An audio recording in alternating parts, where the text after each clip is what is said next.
Muy bien, buenos días a todas y a todos, un gusto saludarlos para el encuentro de hoy. Como le había ya comentado, tenemos el placer, el gusto de tener con nosotros una experta de políticas públicas, específicamente en área de género, Eva Paula Arenas lo era. Paola, buenos días. Un gusto que estás con nosotros y voy a presentarla para todos nosotros.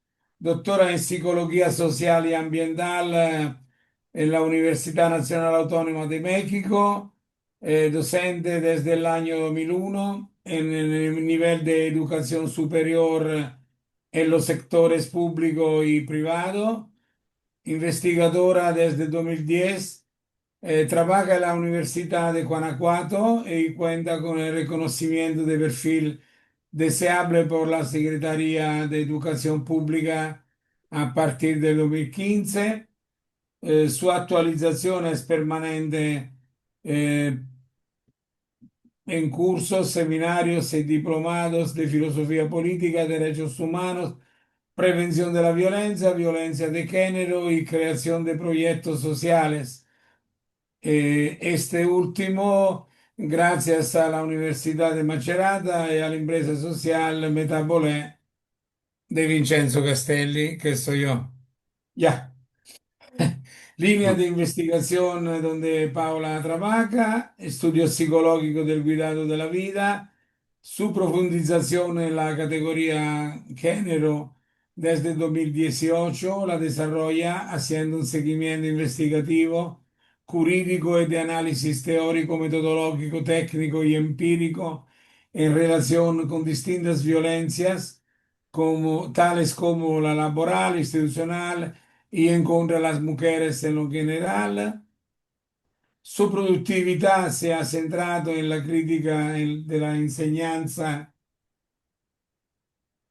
de la psicología mexicana y de los derechos humanos, los aspectos relacionados con la responsabilidad social universitaria, así como las paradojas de la psicología de la paz en espacios educativos. Colaboró en proyectos con adolescentes usuarios de centros de investigación juvenil en León, Guanajuato, realizando entrevistas para la reconstrucción de biografías y familiogramas. Ha conducido grupos de aprendizaje cuyo proceso y resultados se ha difundido en congresos internacionales y nacionales. A sus intereses de estudio le se suma el análisis de los valores vinculados a la vida humana, a la vivienda, así como otros temas relacionados al aprendizaje en juventud universitaria. Actualmente investiga el cuidado en centros antiviolencias y casas de acogida para mujeres con o sin hijas y hijos, ubicados en las regiones Marche y Sicilia en Italia, con apoyo principalmente de la empresa social Metabolén. Se encuentra afiliada a Red contra la Violencia de Género en la IES de Construir, Grupo de Trabajo Psicología Histórico-Cultural y Subjetividad de la Sociedad Interamericana de Psicología, Asociación Latinoamericana para la Formación e Enseñanza de la Psicología. Me parece todo. Gracias, Paula, por estar con nosotros. Siempre un gusto escucharte. Te voy a dar la palabra. Te recuerdo que por lo menos tener una media hora de comentarios con todos. Entonces, nosotros terminamos a mediodía en nuestro encuentro, como sabes, hora de México. A ti la palabra, Paula.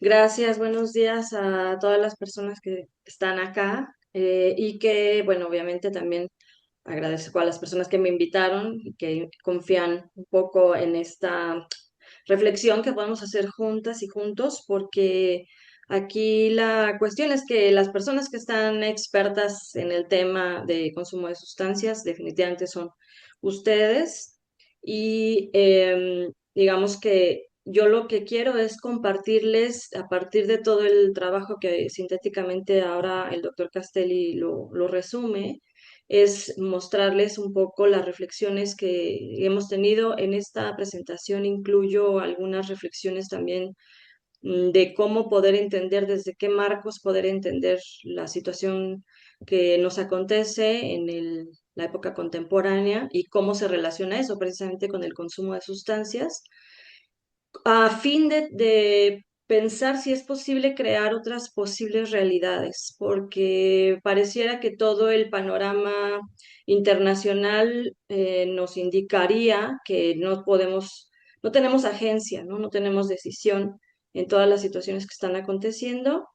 Y entonces, pues la vida se ve comprometida, entonces nos quita un poquito de esperanza. Trabajando el tema de cuidados, pues una condición importante que se sugiere desde la filosofía es tomarse de alguna condición, sea espiritual, sea relevante, trascendente en términos humanos, para no perder justamente la esperanza, ¿no? Para no ir acumulando rencores cuando uno se da cuenta de la realidad que nos acontece y que a partir de tomarse de eso significativamente humano, pues quizá podríamos pensar en formas de transformación. Entonces, es una plática en conjunto para tratar de pensar juntas y juntos las maneras en las que podríamos reconstruir una forma de vida distinta o incluso más bien repensar si hemos vivido propiamente en entornos que lo permiten y que eso ha sido parte del problema. Bueno, entonces, sin más, voy a iniciar. El propósito general es que podamos justamente analizar juntas y juntos estas desigualdades de género para identificar cómo las mismas van de alguna forma modificando las trayectorias de vida en general de las personas, pero con esta trayectoria de vida obviamente también va a ir moldeando la trayectoria de consumo. ¿Y de qué manera en esas trayectorias, cuando nos topamos con ciertas circunstancias significativas como la posibilidad de recibir ayuda o un proceso de atención, nos podría ir permitiendo ampliar la agencia humana para poder construir otras formas, ¿no? Entonces sí se va a analizar cómo estas desigualdades afectan o amplifican la posibilidad de acceso de atención y de recuperación. Aquí la intención también es que notemos el impacto que puede tener en mayor o menor medida precisamente el entorno en el que estamos generando estas intervenciones. Se entiende como intervención más en lo común, pero me gustaría eventualmente invitarles a repensar esta palabra de intervención, más como una posibilidad de implicación. ¿Qué tanto nos implicamos con el entorno y qué entornos son estos, físicos y sociales, que nos permiten acceder o no a estos procesos de atención? Entonces, para poder llegar a este propósito, la intención es que podamos atravesar estos temas.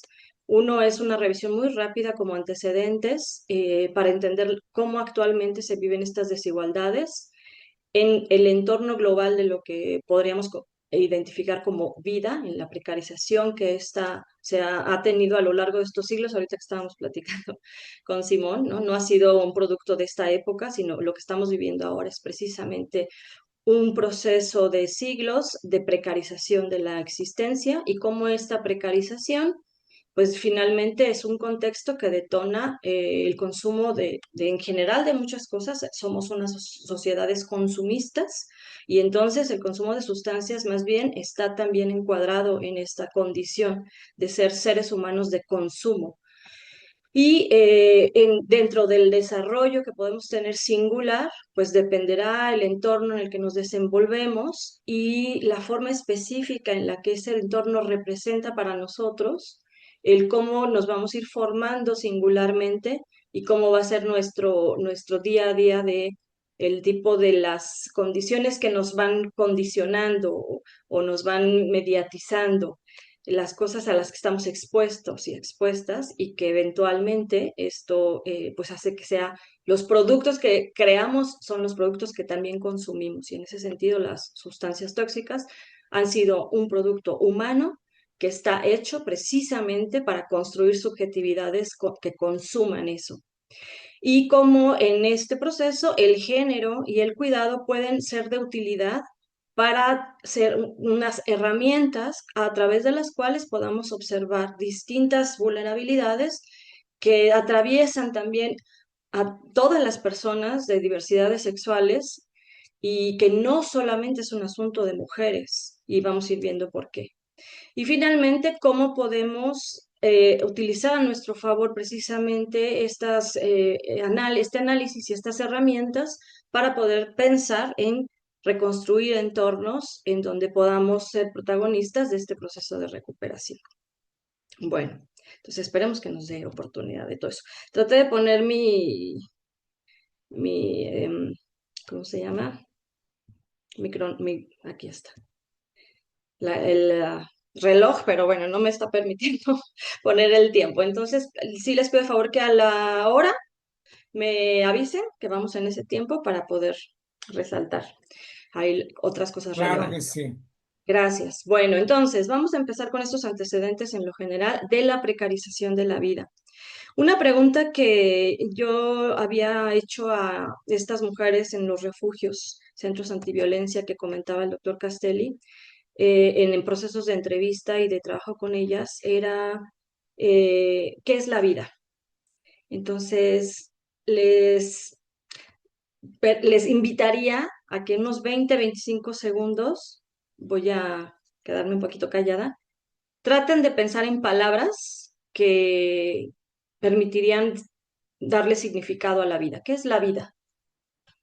Y ahorita me gustaría que algunos y algunas pudieran participar.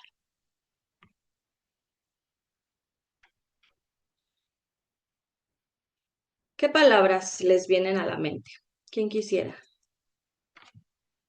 Si quieren pueden decirlo así, porque no veo yo las manitas o algo así, entonces, sin problema. Existencia, biología, energía, Experiencia, Ok. Desarrollo, evolución, Ujú. ¿Qué más? Tiempo, espacio, dinámica, vínculos. Ujú. Ok. ¿Alguien quisiera construir una frase a manera de significado con algunas de estas palabras?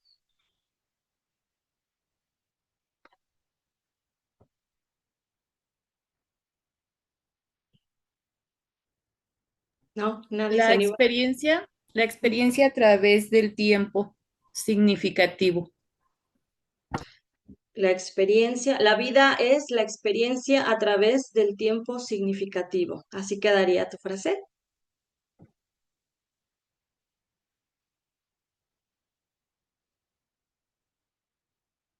Bueno, vamos a pensar en esta idea. Sin vida, entonces, con las palabras que han dicho, sin vida no hay experiencia, sin vida no hay desarrollo, por ahí era otra de las palabras, ¿no? Sin vida o con vida precarizada, eh, se merma pues, propiamente lo biológico, ¿no? El cuerpo, las condiciones en las que podemos amplificar esta existencia, fue la primera palabra, ¿no? Entonces parece algo como obvio, pero es tan obvio que se oculta. No es tan sencillo ir observando que a lo largo de la existencia las personas tenemos estas condiciones en las que o amplificamos esas posibilidades de desarrollo, de existencia, de experiencia, o todas las decisiones que se van tomando van justamente mermando esto.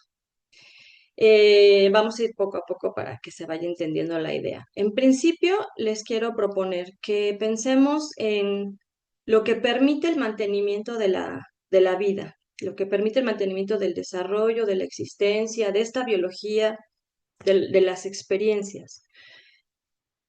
La propuesta es que la forma de poder amplificar la vida sea a través de procesos que lleven precisamente a preservarla. Por ende, estoy hablando aquí, o por consiguiente, del cuidado, para que la vida se amplifique, para que el desarrollo se conserve, para que la existencia se mantenga, para que la experiencia exista, tendríamos que cuidarla. Y el cuidado generalmente se ha pensado solo en términos muy pragmáticos, por ejemplo, cuando nos enfermamos. Difícilmente hacemos un proceso, no quiero sobregeneralizar, no es la idea, sino más bien como que empecemos a reflexionar. Cuando estamos en salud, no, generalmente no tomamos el tiempo o no tenemos los recursos para estar previniendo que algo nos pueda pasar, o mucho menos estamos promoviendo, que hay una gran diferencia, ¿no? La prevención ya es cuando está una situación. La promoción de la salud, en cambio, por ejemplo, es más bien antes de que ocurra alguna condición, ¿no? O evitando lo más posible. Pero no, generalmente hasta que nos enfermamos asistimos. El problema es que las condiciones de malestar, por ejemplo, psicológicas, esas no se manifiestan como un dolor de cabeza o como un dolor de estómago, un sangrado. Y esas son las que desde que nacemos, ahí están, empezando a aparecer, esos malestares psicológicos en esta formación de singularidad. Y los cuidados generalmente solo los asociamos en estas primeras etapas a la lactancia, a tener nuestra alimentación en lo general, al baño diario, a las condiciones más físicas, digamos, ¿no? Y vamos teniendo relación con otros seres humanos que nos van lastimando y también otras que son gratificantes, pero se van entretejiendo. Paola, Sí, estás adelante. siempre a la misma láminas tú. Sí, sí, A la todavía tengo. primera. Todavía tengo. Ok. No, no, era porque a veces se... Sí, solo estoy haciendo el preámbulo para Disculpe, llegar. disculpe. No se preocupe. Ok, esta de que dice un poco de historia, ¿no? Sí, Ok, gracias. Ok, entonces, esos cuidados de los seres humanos, esos cuidados más prácticos, hacen, justamente Dussel habla de relaciones prácticas entre los seres humanos. Esta relación práctica, por ejemplo, a través del cuidado. Pero estas relaciones no son nuevas. Prácticamente nuestra sociedad ha evolucionado porque existen procesos de cuidado, pues ahora sí que utilizando la misma palabra, prácticamente desde que inició la vida humana. La vida, incluso la vida animal, si no existiera el cuidado de las especies entre sí y demás, pues no habría manera de sobrevivir. Pues la única forma esa es la idea global, la única forma de sostener la vida es cuidándola. ¿Quién la ha cuidado históricamente en los términos de la alimentación, de la organización, de la vida doméstica, por ejemplo? Las mujeres. No obstante, es muy relevante tener en cuenta que, por lo menos hasta ahora, no hay evidencias arqueológicas de la existencia de matriarcados en sí. Y esto es una condición que nos permite pensar en que hay otras formas en las que se han organizado las sociedades, que de alguna manera se han tenido prácticas de cuidado, pero estos cuidados han estado mediados o han estado influidos precisamente por otras formas que no son centralmente aquellas que tengan que ver con un cuidado matriarcal o una sociedad matriarcal. Bueno, este estudio que les quiero mostrar en lo general, realmente les voy a compartir un resumen. Me dicen, por favor, si se escucha. Permítanme un momentito, porque aquí todavía está lenta mi computadora. De hecho, tenía temor de que no quisiera jalar. Si no, se los platico, ¿eh? Todavía no inicia.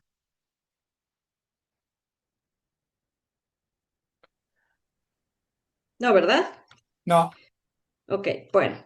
Sí, no, ni conmigo inicia. Entonces, voy a decirles en lo general. Lo que se tiene como evidencia es que en las sociedades mm, antiquísimas, en las que vivían cerca en las comunidades personas que no eran familiares entre sí. Bienvenido. ¿Ahí se Hoy escucha? vamos a meternos con una pregunta de estas que te hacen pensar Sí, sobre cómo nos organizamos los humanos. ¿Por qué los grupos de cazadores-recolectores que van de un lado a otro viven con tanta gente? Bueno, con la que no son familia directa. Si la evolución, en teoría, nos empuja a preferir a los parientes, ¿no? Sí, la verdad es que choca un poco. Y para explorarlo nos vamos a basar en un estudio muy interesante de M. Dible y compañía, que salió en Science. Se fijaron en grupos como los Acta de Filipinas o los Mengele Bayaka del Congo. Y la idea es, bueno, intentar entender esta aparente paradoja. Hay una hipótesis que suena sorprendente, que la clave podría estar en la igualdad entre hombres y mujeres al decidir dónde vivir. A ver qué sale de aquí. Empecemos por el lío, por el enigma. Los cazadores recolectores, ya sabemos, cooperan un montón. Muchísimo. Incluso con gente que no es familia. Se mueven, cambian de campamento, sus grupos. Se dejó de escuchar, ¿verdad? Sí. Ok, sí, sí, es vago, ¿eh? sí. Bueno, ahí lo que nos está mostrando el estudio es que en estas tribus se identificaba lo que les estaba comentando, que eran sociedades que no eran familia entre sí, pero tenían una condición que permitía en la organización, que era el que todo mundo definía y decidía en común dónde vivir. No valían más unas opiniones que las otras, sino consensuadamente decidía todo mundo, y no eran familias. La preferencia de estas tribus, que son contemporáneas, la preferencia era que sí querían vivir cerca de su familia, pero ya que estaban viviendo de todas formas no con su familia, pues tenían que tomar este tipo de decisiones. Al final, se comparó con otras comunidades en las que vivían más bien familias muy cerca y entonces eran las familias, sobre todo dirigidas por varones, quienes decidían dónde vivir. En la comparación, lo que se observaba era que había más posibilidad de desarrollo en las comunidades en las que no vivían familias cerca y todos decidían dónde vivir, que en aquellas en las que solo un grupo de personas decidía y eran familia cercana. ¿Qué implica esto en términos de las comunidades terapéuticas? ¿Qué implicaría? En principio, en muchas de ellas, pues no están juntas personas que son familiares. ¿Qué implica en términos de este estudio? ¿Qué se les ocurre? Doctora, a mí se me ocurre que la ayuda no puede llegar por la parte familiar, sino que tiene que llegar por otro lado. Es como el enfoque. No necesariamente, pero es una idea interesante. ¿Qué otra cosa podría ser? ¿Qué nos está diciendo aquí? Que quién está tendiendo a ayudar y bajo qué condición.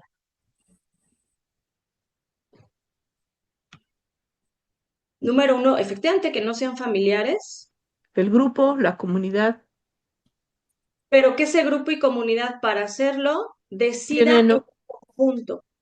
ajá, sí, Ajá. Porque lo que nos está diciendo en los grupos que son familiares es que deciden solo unos cuantos y usualmente este estudio, la relevancia que tiene es que aunque efectivamente no hay evidencia de matriarcado, que es quien cuida, que no históricamente tenemos evidencia de eso. Pero las sociedades que cooperan son aquellas que efectivamente no tienen lazos familiares, pero que deciden juntas las personas, cosa que no sucede en sociedades en las que solo deciden algunos cuantos y que normalmente esas decisiones son tomadas por varones o por personas que tienen poder. Entonces, cuando se distribuye el poder entre todos y todas, es cuando hay la probabilidad de la cooperación. Por tanto, la implicación, por ejemplo, para las comunidades terapéuticas, para pensarlo, es de qué manera, o sea, cuestionarnos, de qué manera tomamos decisiones, de qué manera algunas personas participan y otras no. ¿Cuánto poder está acumulado solamente en algunas personas? ¿Cómo está distribuido y de qué forma tienen la posibilidad de participar en su propio proceso y en la toma de decisiones centrales para los demás? Varias preguntas nos podríamos ir haciendo en ese sentido, ¿no? Entonces, para eso es que puse este estudio que nos va invitando un poco ya a pensar cómo podemos cooperar, y la cooperación está en un proceso al interior del cuidado. O sea, cuando estamos cooperando, de hecho, la esposa de, ¿cómo se llama este hombre? De Carl Sagan, la ex esposa, la primera esposa de Margolis, ella proponía, a diferencia de la teoría de Darwin, que la vida no se acrecentó por competencia del más fuerte, sino por cooperación de las especies. Entonces vemos que la cooperación tiene más efectos sobre el desarrollo y esta cooperación tiene que ser, o ha sido la evidencia, lo que nos ha mostrado, eh, que sea distribuida, que todo el mundo pueda participar. Bueno, el problema es que históricamente, desde épocas antiguas también, pues no existía matriarcado, esa es una evidencia que por ahora se tiene, pero además, desde esas épocas, justamente cuando se prohibió que hubiera el incesto, pues entonces las mujeres empezaron a servir como moneda de cambio.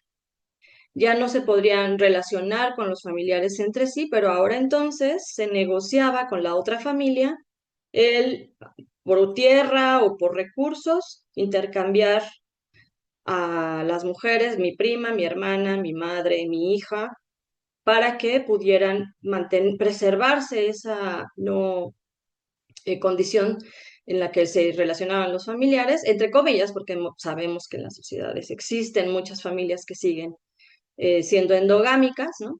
Pero aquí lo que quiero resaltar es más bien en qué momento la mujer se convirtió en una cosa, en algo intercambiable, no en alguien, sino en algo intercambiable.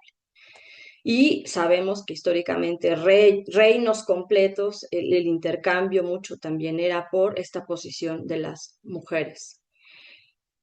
También pues las niñas y las mujeres eran importantes o son importantes porque pues quien tiene a los hijos y las hijas son las mujeres.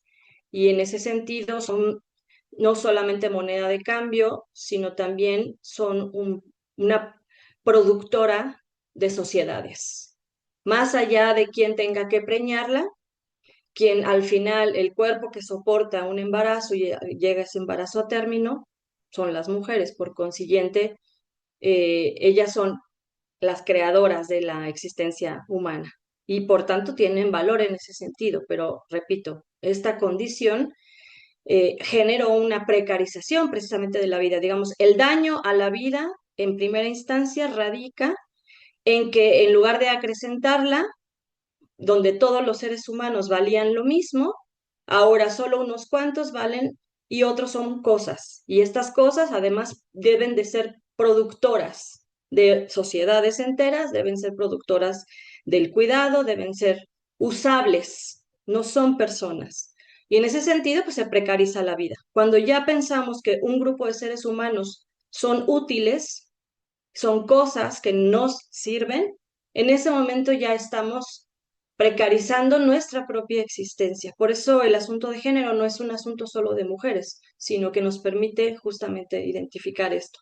Hemos producido las relaciones prácticas entre seres humanos que han ido precarizando nuestra existencia. Y esto es lo que históricamente podríamos pensar que pues lleva a que eventualmente va a haber muchas producciones humanas que van a procurar mantener este estado de las cosas, es decir, unos seres humanos utilizando a otros y por consiguiente, conforme cada época va creando nuevas formas de hacer este uso, pues simplemente el consumo de sustancias, la propuesta es que también ha sido una creación humana para seguir manteniendo este uso de unos seres humanos sobre los otros. Como la propuesta que les estoy planteando es que, pues al haberse precarizado la vida, a partir de que unos seres humanos fueron convertidos en monedas de cambio y que son usadas estas personas para crear más vida y que la evidencia parece indicar que han sido las decisiones unilaterales de un sistema, de un orden establecido, que es quien define cómo se debería de seguir utilizando a estas personas y por consiguiente precarizando la vida. Algunas perspectivas del feminismo aluden a que este orden establecido se denomina patriarcado. Aquí hay una discusión en muchos sentidos, algunos la proponen como que el patriarcado es cultural y demás, pero aquí lo que yo les quiero proponer es que nos quedemos con la idea de que el patriarcado como una condición que es más bien un orden establecido. Para algunos autores, si no nos hace sentido, nos incomoda, por ejemplo, las condiciones de racismo, pues aquí la propuesta es que el patriarcado podría ser equiparable al racismo, justamente porque el orden patriarcal lo que implica es el dominio, el orden que establece el dominio de unas personas sobre las otras. No estamos hablando de hombres en concreto, estamos hablando de un sistema. Quiere decir que impacta esto a todas las personas. El dueño de una empresa gigante también se adueña de las personas que trabajan ahí. Eh, Nos ven como si fuéramos menos, como trabajadores somos menos que el dueño de. Entonces, esta dinámica es la que es el patriarcal. No es si es hombre o mujer, puede ser la dueña y podemos ver que si se adueña de nuestro tiempo, de nuestras cosas, nos ve como objetos, ahí es esa relación patriarcal y es racista porque está estableciendo que hay una superioridad que nosotros no podemos alcanzar nunca, ¿no? Entonces, este orden establece un sistema que permite su mantenimiento, precisamente el que unas personas estemos abajo. ¿Cuántas personas en el mundo estamos abajo desde esta lógica, desde la creación del sistema moderno colonial? El 99%. De acuerdo con cifras de la Oxfam, son las personas más ricas del mundo, solo el 1%. Esas personas existen, el 1% existe sobre la base del trabajo de todas las demás personas. O sea, todos nosotros somos parte de ese 99% que estamos sometidas y mantenemos esta cadena para que ese 1% siga preservándose. Entonces, a este sistema lo que le interesa precisamente es mantener formas en las que nosotros también participemos en este proceso de dominación, pero además pensemos que es algo que decidimos nosotros. No decimos, estoy dominado, no, sino, por ejemplo, cuando decimos, voy a ir a la escuela porque me voy a convertir en alguien, de entrada ya estamos pensando, no soy nada si no voy a la escuela, ¿no? Y eso podría parecer como sencillo. Pero si yo no voy desarrollándome como esperan los demás, si yo no tengo los objetos que me permiten equipararme a cómo otros se ven, entonces ahí es donde empiezan estas desigualdades. Y entonces en la frustración yo puedo empezar a tomar decisiones o estar bajo situaciones que me obligan a tener que vivir de una forma que no necesariamente me gusta. Y cuando es terrible esta forma, necesitamos formas de escape.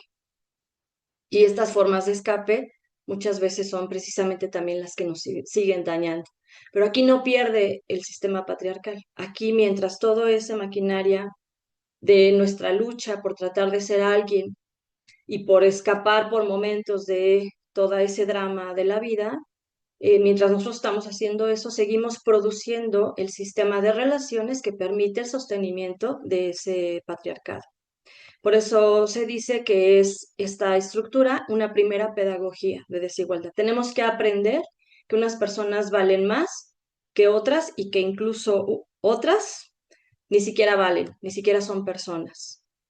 Entonces, con esto se preserva el sistema y se mantiene esta, lo ha denominado así Rita Segato, esta masculinidad universal corporativa. ¿Qué significa? Efectivamente, la idea no es que los hombres hacen tal o cual, ¿no? La idea es que hay una idea de un sujeto que es el dueño del mundo, que puede tener cuerpo de hombre o mujer, pero que su forma de relacionarse con superioridad moral es la que va a determinar cómo el resto se tendría que comportar. En el caso de esta masculinidad universal, a la que alude Rita Segato, se habla de que todo aquello que no entra dentro de esas características del el ser poderoso o poderosa, el mostrar potencia intelectual, potencia económica, potencia sexual, potencia física, o sea, quien no muestra toda esta capacidad, entonces no es moralmente igual al 1% de esta población. Todo lo demás es feminizado y defectivo. Les voy a compartir dentro de los estudios de Rita Segato, es un poquito complicado esta parte, bueno, de digerir, psicológicamente a mí la verdad siempre me genera ruido.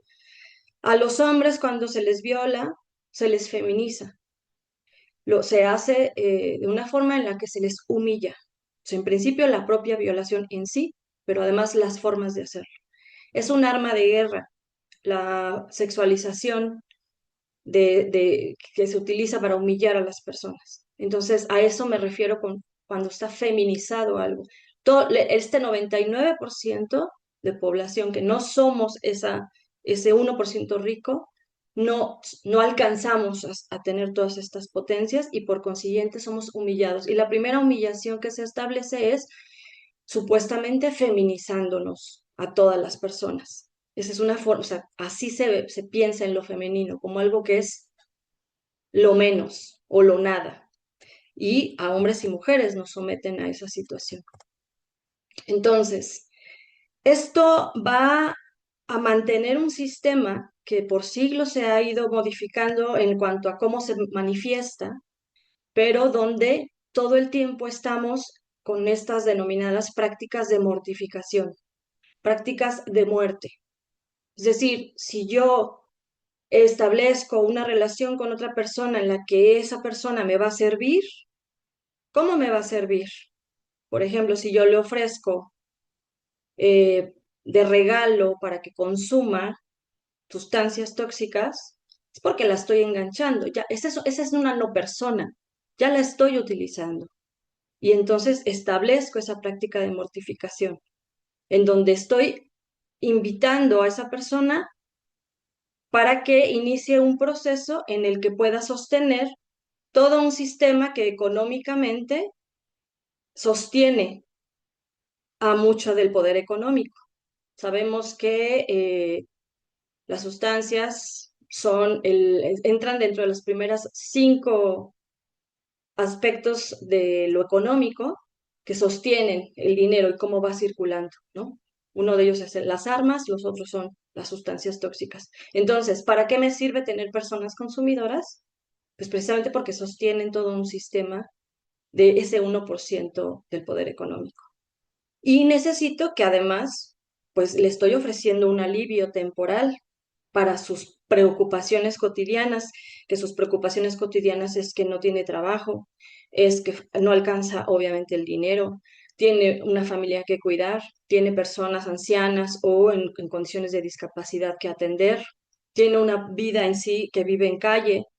Entonces, estas situaciones necesitan un pseudo alivio, pero realmente lo estoy ofreciendo para seguir aceitando estas prácticas de mortificación.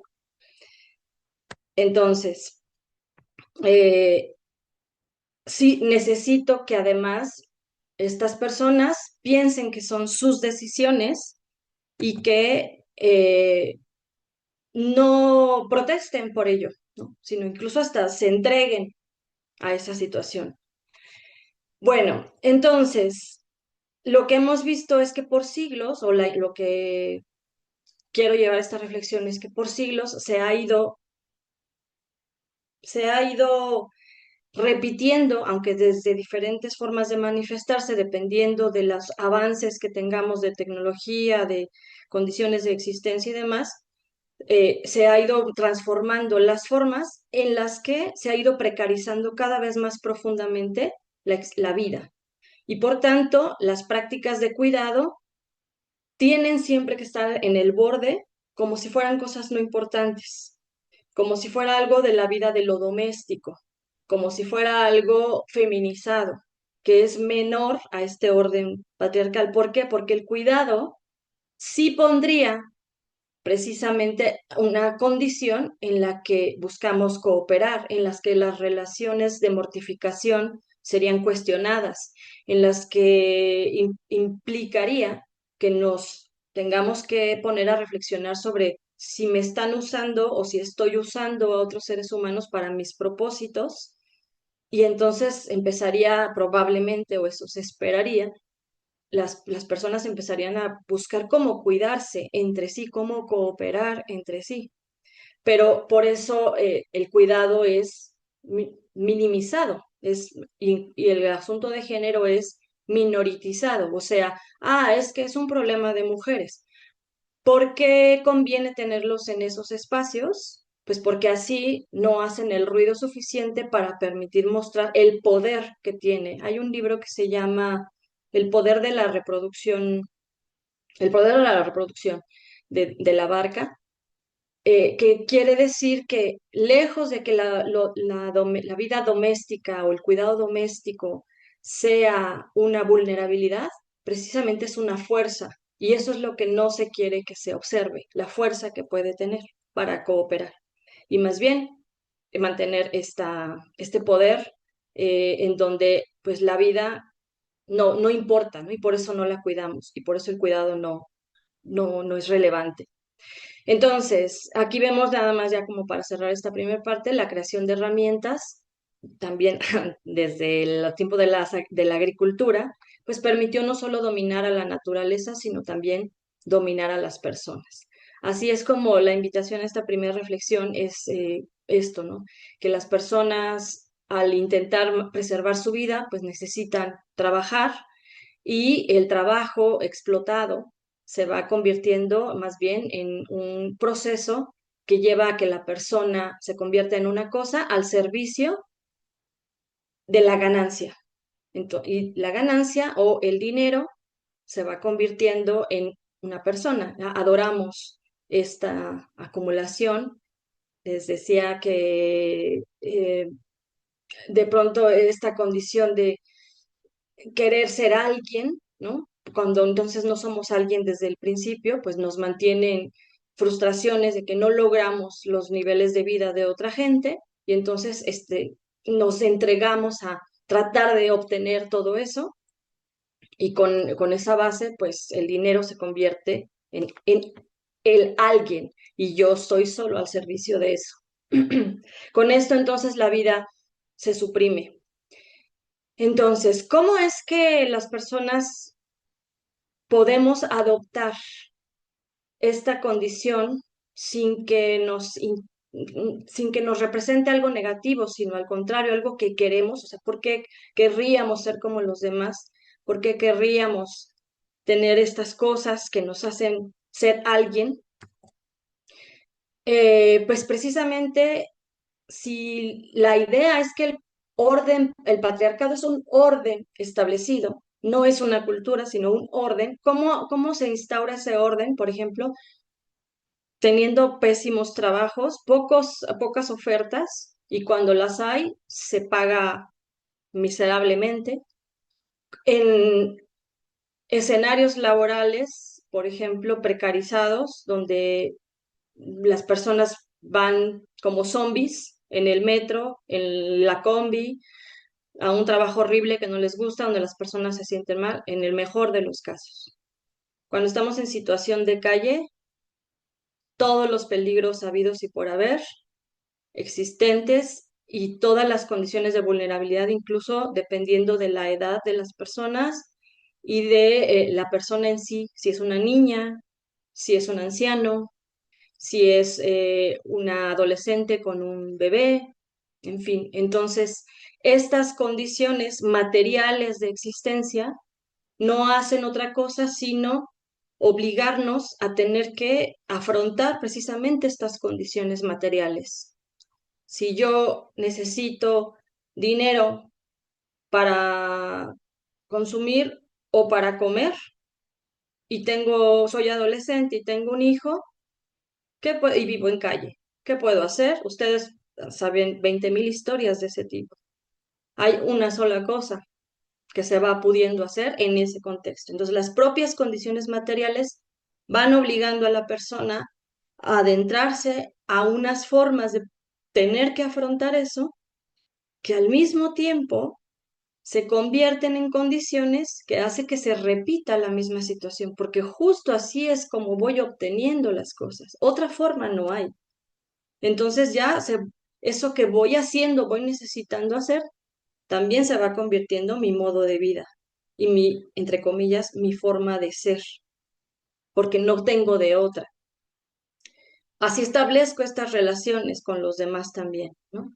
Entonces, lo que nos está diciendo esta idea es que como humanidad hemos construido estos escenarios precarizantes de vida cada vez más agudos, más complejos, que ha llevado a que creamos marcos de existencia materiales de los que no nos quede de otra más que asumir esos marcos materiales de existencia y tener que hacer lo que nos permita subsistir dentro de ese marco. Es decir, si durante siglos nos hubiéramos dedicado a preservar la vida en lugar de precarizarla, estaríamos en otra realidad. Quiere decir que la salida no es de ahorita, no va a ser ahorita. Si se ha instaurado por siglos la precarización de la vida, entonces el cuidado de la vida, ¿cuántos siglos más nos llevaría a construirlo? Es muy, muy complicado, ¿no? En este contexto de precarización de vida, entonces nos va llevando a cuestionarnos cómo una persona puede subsistir y cómo se va formando social y psicológicamente. ¿Y qué tiene que ver esto con la condición en la que una persona está en una situación de consumo de sustancias, ¿no? Bueno, aquí vemos que entonces las condiciones que por siglos de precarización de la vida se han llevado a tener es que a la fecha, les decía del libro este de Fuerza de Trabajo, perdón, el poder de, de la reproducción, que es precisamente de la Barca, lo que nos hace ver es que en términos de salud es como si el consumo fuera un asunto individual, donde las personas están enfermas. Dice Farmer que existe un conjunto de patologías del poder. ¿Qué significa? Que son creaciones de un sistema de acumulación que están ahí predispuestos para que las personas enfermen. Por ejemplo, en una cita médica, Silvia Federici dice, siempre nos preguntan, ¿y fuma? ¿Y toma? ¿Y consume sustancias? ¿Y cuántas veces a la semana come tal cosa? Como si fuera nuestra culpa. Nunca nos han preguntado, ¿y vive cerca de una fábrica de plomo? y en su calle viven personas que le ofrecen sustancias y en su sistema familiar alguien lo ha inducido a estar en una condición así. No, las preguntas siempre son, ¿qué hemos hecho nosotros? Y entonces, ¿por qué nosotros estamos enfermos? ¿Por qué nosotros tenemos depresión? ¿Por qué nosotros estamos en tal nivel de ansiedad que la única forma que encuentro para disminuirla es con el consumo? Entonces, estas son creaciones del poder que están ofrecidas ahí en el entorno de precarización de siglos de la vida, precisamente para que las personas estén metidas ahí. ¿Por qué? Porque sostiene toda una economía. Mantener a una persona consumiendo por años y años y años y años sustancias es una entrada económica segura durante muchos años, si nos va bien durante muchos años. Si la persona muere, hay otras personas.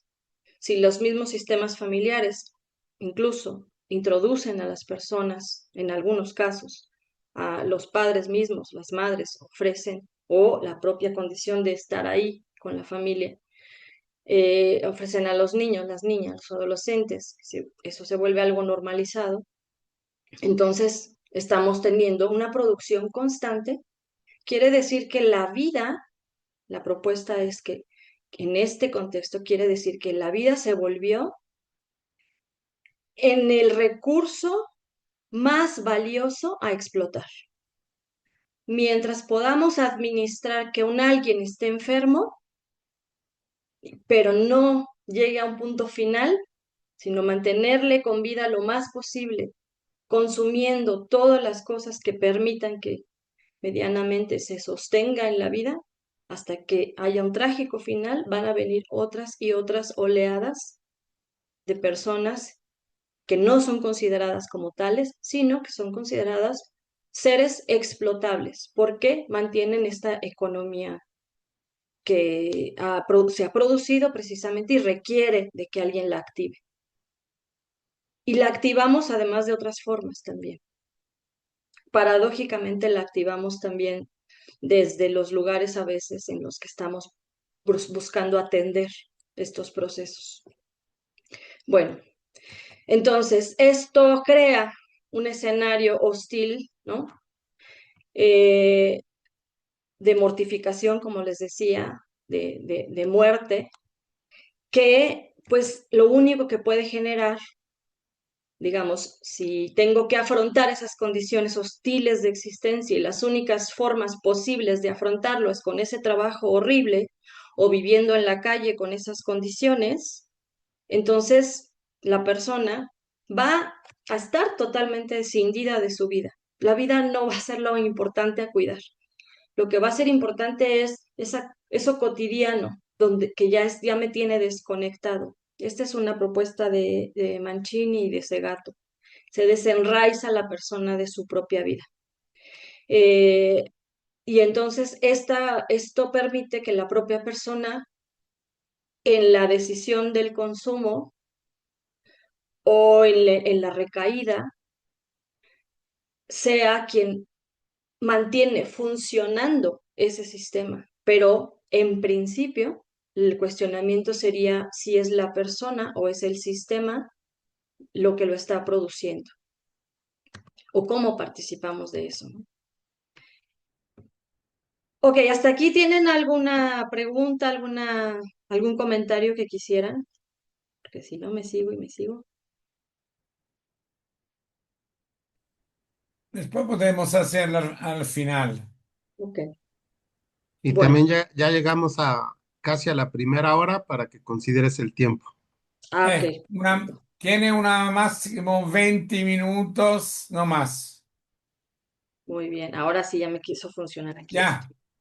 Bien, entonces, les decía, todo este sistema no solo ha sido históricamente construido, donde ahora tenemos de verdad ya condiciones muy, muy limítrofes, muy, muy complejas de esta precarización de la vida, y entonces está funcionando porque por todas partes nos llega. Este es un modelo de la psicología ambiental Déjenme ver si puedo.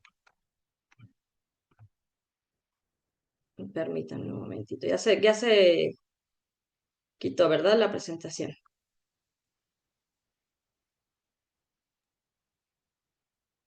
La presentación no sigue aquí. ¿Sí? Sí, Ok. Bueno, es que el PowerPoint, es decir. sí. Tiene que bajar. Ah, Es que justo mi computadora está verdaderamente lentísima. aquí estabas. Abajo, una más. Sí,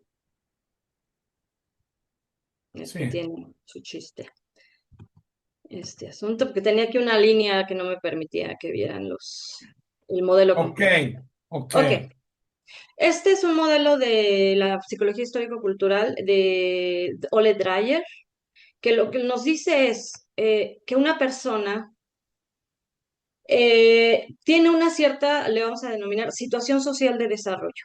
O sea, pensemos en cualquiera de nosotros, en cualquiera de las personas a las que atienden. Digamos que es la historia de su vida hasta el momento en el que está y las posibilidades que tiene en adelante. Si una persona se mueve en un entorno muy específico, vamos a decirlo en términos muy simples, pues al mercado o abajo del puente donde se ve con sus amigos a estar con la patineta, a buscar pasar el día y demás. Tiene un nivel de agencia que le permite estar en esos espacios. Si una persona en una situación de consumo no tiene, como ustedes han encontrado mucha gente, no tiene quien le ayude, quien la acompañe en esa transición hacia otras posibilidades de existencia, su nivel de agencia, decía, es solo limitado a eso.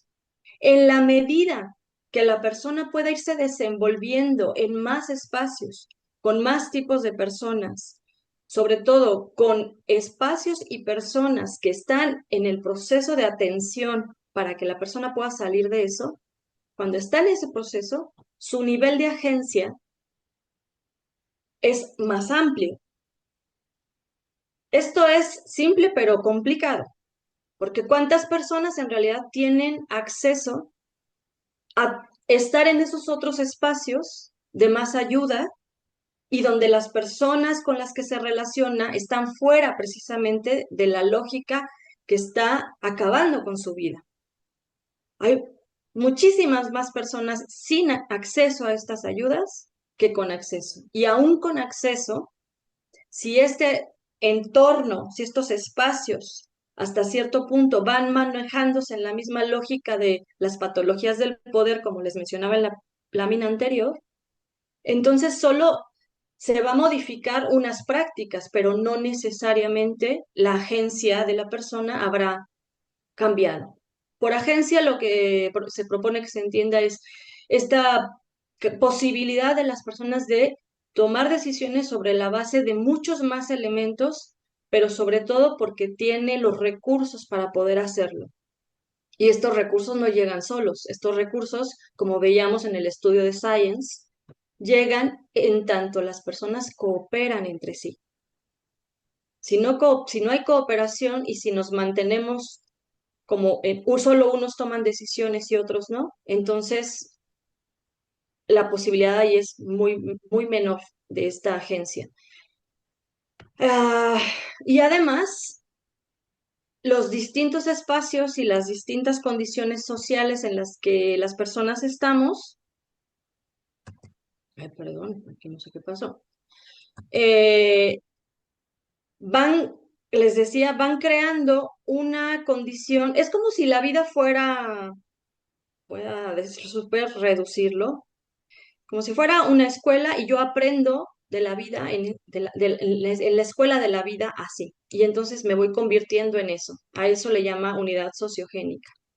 Ahorita les digo qué implica. Bueno, entonces en esa unidad yo tengo mis sueños, mis ilusiones, mis ganas de hacer cosas, pero solo puedo hacerlo en ciertos espacios, en donde en esos espacios hay ciertas personas y en esos espacios con ciertas personas me ofrecen posibilidades limitadas o extensas.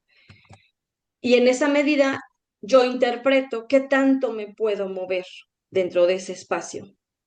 Si es limitado, por tanto, por consiguiente, mi existencia queda limitada. ¿De qué depende esa ampliación o limitación? Precisamente de con quién me relaciono y cómo ese conjunto de personas con quienes me relaciono participan en la maquinaria de la instrumentalización de la vida. Es decir, participan de la maquinaria del sostenimiento de quienes son el 1% más rico. Quiere decir que, en términos probabilísticos, lo más probable es que me encuentre a personas que sí participan en esa maquinaria. ¿Por qué? Porque esa es la vida que se ha construido para ser la única vivible, esa vida hostil. Y entonces no nos queda de otra más que ir interpretando cómo debo vivir en esa vida hostil. Y por tanto, mi singularidad se va formando así, por eso les decía, como una escuelita de la vida. Solo puedo hacer estas cosas y no otras, porque de eso va a depender una subsistencia, no una vida plena, pero sí una subsistencia. Entonces me voy moviendo con mi agencia restringida o tan amplia como en los espacios. ¿Qué significa esto en términos de las comunidades terapéuticas? Que podríamos preguntarnos qué tanta agencia ampliada o generalizada estamos promoviendo desde las prácticas que vamos teniendo, porque ese es un espacio posible de pensar otras formas de existencia y de poder crear vínculos humanos en donde vayamos pensando que no solo esa vida hostil es a la que me puedo enfrentar, sino que tengo el reto de poder construir desde esta hostilidad otras formas de vida. En términos concretos, entonces les decía, la vida es tan valiosa, más bien dice Dussel que es digna, es más que valiosa. Dice Dussel, el ser humano no es valioso, porque el ser humano crea el valor, es la persona, la creadora del valor, y crea valores para ampliar su dignidad. Esto es tan más allá de lo valioso que un grupo, que ahora es el 1% más rico, lo detectó de siglos atrás. Y por eso es que la vida se vuelve el territorio de disputa del poder económico. Y por eso, entre más podamos sostener en vida a alguien que va manteniendo este sistema económico, voy a explotarlo hasta que ya no se pueda. Y vienen más oleadas de más personas y meto a más personas, no solo en el consumo, sino en toda la maquinaria, en la producción, en la distribución, en la red que lleva a esa posible distribución. Y toda esa maquinaria va explotando vidas de distintas maneras, tanto desde el que está produciendo hasta la persona consumidora final. Y se tiene el negocio redondo. Quiere decir que hemos creado contextos que han ido llevando a la formación de una singularidad humana o una subjetividad de sometimiento, y que nosotros mismos, como no tenemos otra construcción de forma de existencia, entonces vamos autorregulándonos para poder sobrevivir en ese espacio. Por eso las comunidades terapéuticas, entre otros apoyos, se vuelven desafiantes oportunidades para pensar en otras formas de vida que lleven a cuestionarnos esta autorregulación que hacemos para sostenernos ahí. Esta reflexión es entonces como propuesta que pues pareciera que la muerte es un recurso precisamente para poder administrar lo que más se pueda explotar una vida hasta que ya no se pueda, pero vienen más. Por tanto, la muerte no es un límite o un fracaso, sino precisamente es parte de la racionalidad del mismo sistema que hemos creado, porque esto lleva a que en el mismo proceso de desgaste, el productor que está plantando X o Y también está en esa condición, porque no le queda de otra más que trabajar en eso. Entonces, pues aquí está este sacrificio normalizado. Me toca porque soy pobre. Es que tengo que vivir en la calle porque me toca. Y se ha ido conservando entonces este recurso de la muerte porque lleva a producir subjetividades que solamente, en lugar de vivir, precisamente porque está diseñado el sistema para precarizar la vida, pues en ese contexto solo podemos producir cosas que dañen nuestra vida, ¿no? Trabajo en una fábrica de Bimbo, o lo que sea, ¿no? Pero la comida es chatarra y luego voy y la compro al Oxxo. Entonces yo mismo produzco, participo de las cosas, no es culpabilizando a la persona, lo que quiero decir es que el sistema está creado así. Entonces solo puedo en ese sistema producir, consumir, obedecer y sacrificar. Estoy incapacitado para todo lo relacionado al uso de la vida, porque el sistema por siglos ha sido al revés. Entonces se crea una especie estamos afuera de la vida, en el sentido que solo subsistimos. Este término de uso, pues más bien sería de otra conferencia, pero podremos después verlo. Entonces, en el mundo, de acuerdo con el Informe Mundial sobre Drogas 2024, 292 millones de personas consumieron. ¿Qué significa? Dos Méxicos y más Chiapas, ¿no? Entonces, y solo en esa época, un aumento del 20% respecto al 12. Vemos entonces que ustedes seguramente conocen ya los últimos resultados de la encuesta de consumo, pues significa que más bien ha ido incrementando. ¿Por qué? Porque justamente sostiene un tipo de economía.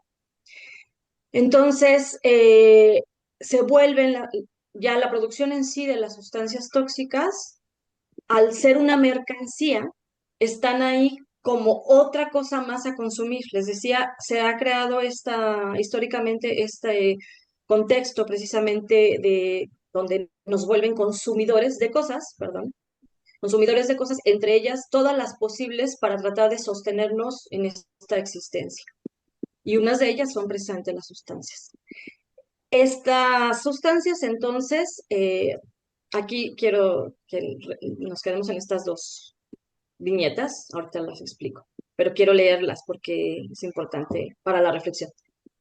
Dice, la mercancía de sustancias tóxicas al estar escindida se transforma en un fetiche. O sea, si la economía del mundo por siglos ha llevado a procesos de explotación, les decía, la persona puede trabajar en una empresa de pastelitos, pero no hace el pastelito para comerlo y compartirlo con su familia. Termina en una tienda de conveniencia y voy y tengo que comprar ese pastelito que supuestamente yo también produje, pero lo tengo que comprar. Entonces, mi trabajo de hacer el pastelito está separado de la mercancía cuando se termina convirtiendo en mercancía y lo tengo que comprar como tal, como mercancía. Entonces, no veo que todo lo que yo hice tiene eventualmente un resultado y ese resultado es para mí, porque lo separa el propio proceso de convertirlo de un producto a una mercancía. Las sustancias tóxicas es lo mismo. Hay un productor, hay distribuidores, no se ve todo el proceso hasta el final. Es un proceso, es una mercancía deseable. Entonces, en la separación, dicen algunos filósofos, lo que se hace es desplazar al cuerpo, separarlo del consumo. Es como si no hubiéramos tenido nada que ver con eso. Y entonces, en esta separación, se exhibe esa mercancía. Es deseable, mira, te va a quitar tus penas. Mira, te va a llevar a sentirte las frases que utilicen para empezar a enganchar y luego para mantener a la persona. Todo eso se vuelve una exhibición de esa mercancía y en esa exhibición se convierte en un espectáculo. ¿Qué implica esto? Que tanto el espectáculo como el consumo hacen que esa mercancía sea una cosa más que es solamente consumible, que es solamente algo que se desecha, algo que cíclicamente viene otra y viene otra. O sea, lo voy utilizando y lo desecho, lo utilizo y lo desecho. En ese desecho, entonces, el uso como tal deja de tener sentido, porque más bien lo estoy consumiendo. Al consumirlo, lo destruyo. Piensen, por ejemplo, en una cosa muy tonta, en un libro, un pantalón, una caja de una entrega de algo, que después la convierten en otra cosa. El pantalón lo usan mucho tiempo, luego se lo pasan a alguien de la familia, eh, la caja la convierten en algo para conservar otras cosas, que no lo tiran, sino que lo siguen usando, lo siguen amplificando. En este contexto, ¿qué hacemos con la vida? Si consumimos algo que nos hace daño, ¿la estamos desechando a la vida o la estamos usando? Al usarla, la amplificaríamos, la preservaríamos, pero si hacemos algo que le hace daño, tenemos relación con gente que nos hace daño, nos impacta y nos disminuye nuestros sentimientos, nuestras motivaciones, esos daños, lejos de ser amplificadores de vida, nos va disminuyendo y por tanto, cuando se va disminuyendo, la vida no se está usando, la vida se está desechando. No sé si es clara esta parte, en los comentarios me dirán. Entonces, el consumo no es un daño colateral, no es tampoco una condición para que termine en probablemente muerte, sino nos permite explotar lo más prolongadamente una vida hasta que no. Se va administrando el desgaste que esta vida va teniendo de tal manera que se pueda ir eh, haciendo uso de esta condición de deterioro, deterioro, deterioro, para que la persona se mantenga en ese proceso de deterioro. El negocio actualmente que sostiene a una de las 5 elementos de toda la economía mundial es hacer vivir a la persona lo más posible para poder explotarla. Y lo único que se reorganiza es el modo de explotarla, sea en quien está produciendo, sea en quien está distribuyendo, sea en quien está consumiendo e incluso en quien está teniendo los espacios de atención a esas condiciones o nos hace pensar en eso. Entonces, como la persona solo tiene eso frente a sí, y dada lo que les decía hace un momento del modelo de Dreyer, de la unidad afectivo-intelectual, o sea, la persona no está separada de lo que siente, sabe que le hace daño, pero emocionalmente le sirve para algo. Y por esa razón, el daño no disuade a la persona al consumo, porque lo que se está buscando es que la persona crea que eso es un alivio, que eso le permite suspender un instante el dolor, que eso le permite pertenecer a un grupo, ¿no? Cuando están reclutando a los adolescentes como halcones, como sicarios, están perteneciendo. Y entonces saben que está mal, pero emocionalmente están ligados. Y ese es el éxito de este negocio, del muerte, porque la propia persona está afectivamente ligada a esa situación. Entonces el consumo lo que hace es capturar cuerpos. Y para preservarlo es importante que sean adictivos, para que sea el tiempo mayor posible. Ok, entonces, aquí ya son los 20 minutos que me decía el doctor. Con esto me voy hiper rápido para terminar. 5 minutos. Sabemos que en la encuesta ahora ya incluyeron aspectos de salud, Y esos aspectos de salud no hacen sino evidenciar lo que acabo de decir, de por siglos cómo se ha creado un escenario social en el que no nos quede de otra más que vivir solo como está predispuesto. A mí me llamó la atención que de esta encuesta, incluso en la región de Sinaloa, no pudieron hacer la encuesta por cuestiones de inseguridad. Ahí nos está hablando precisamente, el consumo no es solo lo final, es parte solo de todo el resto del proceso. Y estos escenarios en la región Sinaloa era pues precisamente por delincuencia organizada, ¿no?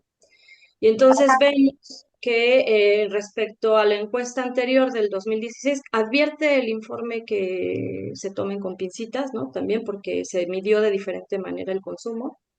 Pero lo que nos dicen las encuestas, obvio no me voy a meter en estas, están los datos también en línea y ustedes los conocen. Lo que quiero resaltar es que hay un incremento, excepto en la población de 12 a 65 años, por lo menos del consumo del 2025, habría que hacer un seguimiento, pero en personas entre 18 y 65 años sí hay un incremento. Y específicamente vemos también que hay en algunas condiciones más consumo de hombres que de mujeres, pero por ciertos grupos de edad también empieza a no tener muchas diferencias, ¿no? Y si bien el tabaco disminuyó, el cigarro electrónico aumentó.